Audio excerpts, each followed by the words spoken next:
everyone, thank you for joining me. My name is Daniela.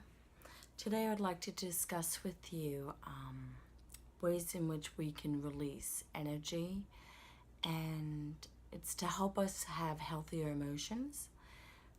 It's going to be coupled with the grieving process.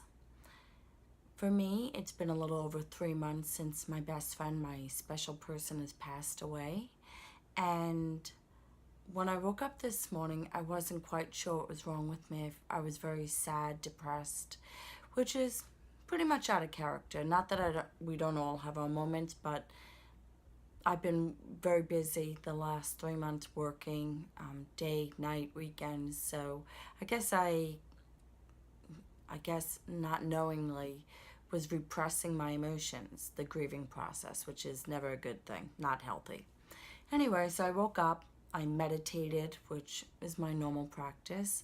Still felt that heavy energy. I did a lot of releasing. I visualized the energy inside of my body, and I have a practice where I release it. That's a course that I also teach. A lot of the things that I'm going to be discussing today, I'm only touching on them, but it's all part of my releasing class that I do. That's something that I do locally in Tampa, but I'm thinking about doing an online courses.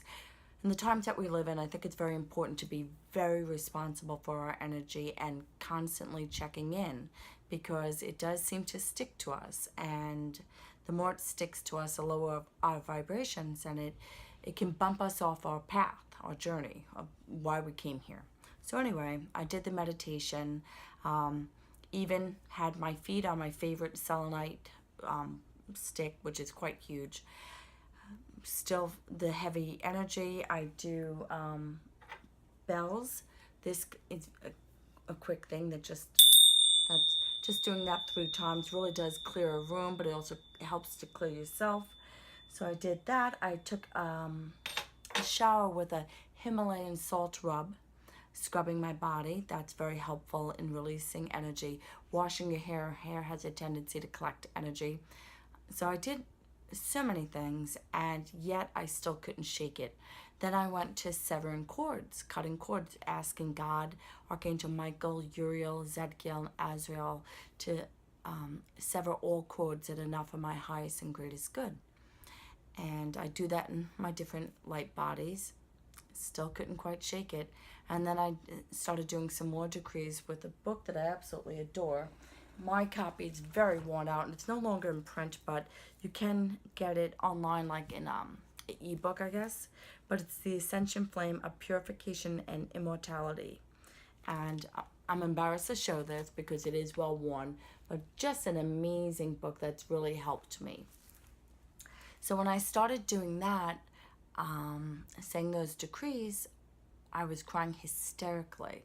Keep in mind, normally, like, if my energy's a little heavy and I did even a fraction of what I did today, it will snap me out of it.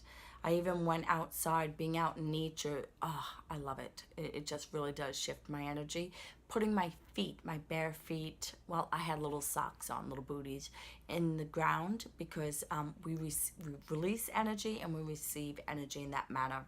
Like I said, today was a tough day, and it took me, I guess about 6 hours to really shake this feeling. And like I said, I didn't realize that I was suppressing the loss of my friend so deeply. This is somebody that really played a big part in my life. But the thing is, in my course, I forgot to say crying. Crying is an amazing way to release energy. Do we want to stay every day crying? Absolutely not. At least I don't. But that is something that I had to learn, letting tears come and releasing them, because that is such an amazing, quick way to release a lot of toxic energy. And they've done scientific studies of the property of what's in tears, and there's a lot of toxic things that are released when you cry. So it's like a win-win across the board. And I'm like, okay, great experience. One, I'm healing myself and learning, remembering, because every lesson that I go through, I like to share that, because I don't think we go through things just for our own benefits. I think it's to help the unison. I do believe that we are all connected and we're here to help one another. So I hope this video helps you. If you like it, please give it a like and sign up to follow my YouTube channel. And I greatly appreciate it. If you'd like a private reading, go to my website, www.danieladecastro.com, and there's a spot there for you to sign up if you'd like to book me. Thank you so much for everything. And I hope that even if this helps just one person realize we cannot run away from grief, it's always there, right? And the sooner we deal with it, the better. This, like I said, it's only a little over 3 months. I held on to the grief of my mom's passing for many, many years. We were so close that it was very difficult for me to process, so I kept very busy. You know what I found? Even as the years passed and once I started really digging into that grief, it was just as fresh, just as raw as the day she passed. I held on to that energy for years. That is not the way to go. That's not healthy. Yes, we all have to function. So I compartmentalize. I don't walk around work all day crying and things like that. But it's important for me to recognize that I am carrying these feelings with me.